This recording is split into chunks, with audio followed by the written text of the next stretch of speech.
Hello everyone, happy Makar Sankranti to all of you. जैसा कि आप देख रहे होंगे आज मकर संक्रांति का दिन है और इतने शुभ अवसर वाले दिन आज आईबीपीएस ने अपना कैलेंडर आउट कर दिया है। बहुत बार आपने सुना होगा कि एनआरए सीईटी आ रहा है, एनआरए सीईटी आ रहा है, तो ये सिर्फ एक र्यूमर था। आप 2020 से हर साल ये देख रहे होंगे। 2021 के एंड में भी आरए सीईटी का जिक्र चल रहा था, 2022 में भी एनआरए सीईटी का जिक्र चल रहा था, से 2023 के एंड में भी आपको एनआरए सीईटी का जिक्र चल रहा था। लेकिन आईबीपीएस ने अपना कैलेंडर आउट करके इस जिक्र का जो ये र्यूमर था इसको खत्म कर दिया। दैट इज अब आपका जैसे पहले एग्जाम होता था, बैंकिंग अपने एग्जाम करवा रहा होगा, रेलवे अपने एग्जाम करा रहा होगा और एसएससी का भी कैलेंडर आ चुका है, तो एसएससी भी अपने एग्जाम करा रहा है। तीनों को मर्ज नहीं किया जा रहा। दैट इज अपने मन से इस चीज का डर निकाल दो कि इस 2024 में भी आपका एनआरए सीईटी आने से रह गया। ठीक है, आपके जैसे एग्जाम्स होते थे वैसे होने वाले हैं। तो अब बात करते हैं, आपको जिसने भी अपने माइंड में, जो भी एस्पिरेंट अपने माइंड में ये लेके आ चुका है कि अब बैंकिंग के एग्जाम में उसको फर्स्ट टाइम में अपनी सारी चीजें क्लियर करनी है, तो आपके लिए 180 डेज सफिशिएंट टाइम है। 180 डेज का टारगेट है, क्योंकि बैंकिंग के जितने भी एग्जाम होते हैं वो सारा अपना अगस्त के बाद से सारे एग्जाम लाइन अप होते हैं। तो आपके पास बेस्ट स्ट्रेटेजी होती है, बेस्ट टाइमिंग होती है अपने आप को बिल्कुल प्रिपेयर करने का। जो बैंकिंग का सिलेबस है वो टाइमिंग मांगता है सिलेबस को कंप्लीट करने के लिए 3 to 4 मंथ, और 2 मंथ में आप अपने आप को स्पीड को बूस्टअप करने के लिए देंगे। तो आपके पास जो 6 महीने बचे हैं जनवरी से लेके जुलाई तक, इवन 7 महीने बचे हैं, जनवरी से लेके जुलाई तक आप अपने सिलेबस पे कंप्लीट दो। प्री प्लस मेंस दोनों की प्रिपरेशन को साथ लेके चलो। साथ ही साथ एक बार सिलेबस कंप्लीट करने पे अपनी स्पीड निकालने के लिए ऊपर काम करो। और सिर्फ प्री का टारगेट नहीं रखना है, प्री प्लस मेन साथ साथ अपने करंट अफेयर को भी अभी से ही फोकस करके चलना है। मेंस में जब मेंस का एग्जाम आता है तो आपके पास बिल्कुल भी टाइम नहीं बचता है कि आप, क्योंकि जब आपके एग्जाम्स स्टार्ट हो जाएंगे कंटिन्यू, तो आप एक का एग्जाम दोगे, दूसरे का मेंस लगा होगा, एक का एग्जाम दोगे, अगले का प्री लगा होगा, तो वहां पर आपको कुछ भी सिलेबस को कंप्लीट करने के लिए, किसी टॉपिक को क्लियर करने के लिए टाइम नहीं होता। वहां पर सिर्फ टाइम होता है कि आप अपने स्पीड पे काम करो और अपने कॉन्सेप्ट को मजबूत करके जो भी आपकी मिस्टेक हो रही है उस मिस्टेक पे काम करके अपनी गलतियों को पता लगा के वहां पर काम करना होता है। तो सबसे बेस्ट टाइम होता है बैंकिंग एस्पिरेंट के लिए। अपना 6 महीने में प्रिपरेशन करो, सारी चीजों को भूल के इस एग्जाम के लिए लग जाओ। आओ एक बार नजर डालते हैं कि आपके एग्जाम में क्या क्या चीजें और आईबीपीएस ने अपने कैलेंडर में क्या क्या आउट किया है।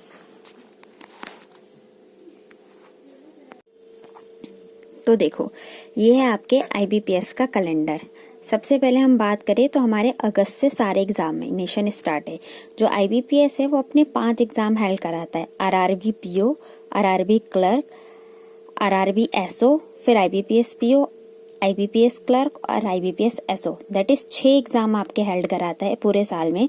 उनकी डेट पे फोकस करते हैं। जैसे कि हम बात करें आरआरबी क्लर्क, आरआरबी क्लर्क की 3 डेट है, 3 अगस्त 2024, 4 अगस्त 2024 और 10 अगस्त 2024। फिर आरआरबी पीओ का जो एग्जाम है वो 17 अगस्त 2024, 18 अगस्त 2024। फिर आरआरबी एसओ की बात करो तो 29 सितंबर 2024। ये सिंगल एग्जाम होता है, इसका कोई मेंस नहीं होता, एक ही एग्जाम होता है। लेकिन अगर आप आरआरबी क्लर्क और आरआरबी पीओ को देखो तो ये अगस्त में अपने हर वीक एग्जाम हेल्ड करा रहा है, हर वीक। और हर वीक एग्जाम प्री के खत्म होते ही आपका जो आरआरबी क्लर्क का मेंस का एग्जाम है वो 6 अक्टूबर 2023।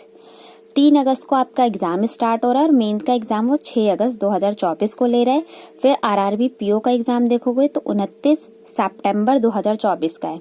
पहले पीओ का जो मेंस एग्जामिनेशन है वो सितंबर में हो जाना है। ऐसे देखते हैं आईबीपीएस क्लर्क में आपका 24 अगस्त को है, 25 अगस्त को है और 31 अगस्त 2024 को आईबीपीएस क्लर्क का एग्जाम होगा और इसकी मेंस की डेट दे रखी है 10 अक्टूबर 2024।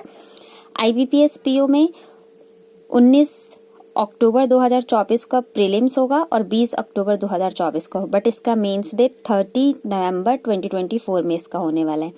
आईबीपीएस एसओ एक स्पेशलिस्ट ऑफिसर की डिमांड करता है, स्पेशल क्राइटेरिया होता है, एलिजिबिलिटी इसकी अलग होती है, जो कि 9 नवंबर 2024 को होगा और इसका मेंस एग्जाम 12 दिसंबर 2024 को होने वाला है। अब आप इन डेट में एक सिमिलर चीजें देख रहे होगे कि आपके अगस्त से सारे एग्जाम स्टार्ट हो रहे हैं। जैसे ही आप एक के प्री दे के आते हो, आपके दूसरे का प्रीलिम्स लगा होगा और पहले वाले का मेंस की डेट है। जैसे ही आप आईबीपीएस क्लर्क का एग्जाम दे के आओगे, आपके सितंबर में आपके मेंस के एग्जाम लगे होंगे।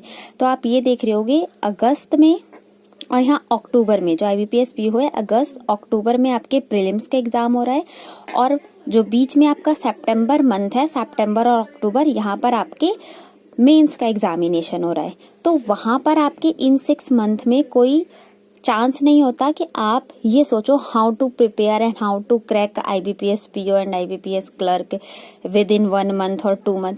वहां पर सिर्फ आप अपने आप को चीट कर रहे होगे। आपके पास सिर्फ स्टार्टिंग साल के फर्स्ट मंथ में ही, सेकेंड वीक पे ही वो अपना कैलेंडर आउट करता है, ताकि आप अपने आप को अभी से प्रिपेयर करना स्टार्ट कर दो। तो ये रही आपकी सारी डेट आपके सामने है। इसको फोटो क्लिक करके अपने जहां पर आप स्टडी करते हो उसके सामने लगा दो, अपने दिमाग में पिन अप कर लो, अपने फोन में पिन अप कर लो कि कुछ भी देखो, कभी भी उठो, कभी भी चलते फिरते, बस आपके दिमाग में इन्हीं एग्जाम्स की चीजें चल रही होंगी और इनके सिलेबस पे आपके सिर्फ पढ़ाई पे फोकस होना चाहिए और किसी चीज पे भी नहीं। तो आप सबने अभी देखा कि आपके एग्जाम्स, आईबीपीएस कैलेंडर आउट, उसकी डेट्स क्या क्या है, कैसे कैसे करना है। अपने माइंड मेकअप ये कर लो, आपको अपने सिलेबस पे बहुत अच्छे से फोकस करना है। दैट इज आपका जो लक्ष्य है, आपका जो टारगेट है वो सामने दिख रहा है। आपको जरूरत है फोकस करने की और उसकी प्लानिंग करने की कि कैसे कैसे आपको अपना लक्ष्य साधना है। अब इसमें से हर एक सब्जेक्ट की फाउंडेशन पे पहले पकड़ बनाओ। फाउंडेशन स्ट्रांग करोगे, मेंस में भी बहुत हेल्पफुल होगा। जब तक नींव मजबूत भी नहीं होगी, आगे कोई बिल्डिंग नहीं खड़ी कर सकते हो। तो अपने फाउंडेशन कोर्सेज पे डिपेंड करो। पहले सिलेबस नोट डाउन करो।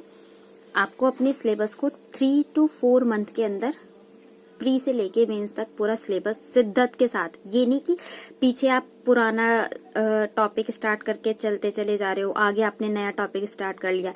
पहले एक टॉपिक के कंसेप्ट को अपने माइंड में ग्रैब करके रखो, फिर दूसरा टॉपिक उठाओ, उससे related at least 60 to 80 question solve करो, फिर तीसरा टॉपिक।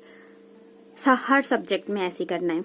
साथ में जीए के करंट अफेयर वगैरह के नोट्स बना के उसको रेगुलर बेसिस पे रिवाइज करते रहो, क्योंकि आपका जो बैंकिंग एग्जाम में मेंस के एग्जामिनेशन है उसमें जो करंट अफेयर है वो लास्ट 6 मंथ के पूछता है, बट अब जनवरी से भी पूछेगा। अभी फैब में आपका बजट आ जाएगा, बजट से रिलेटेड क्वेश्चंस भी आते हैं।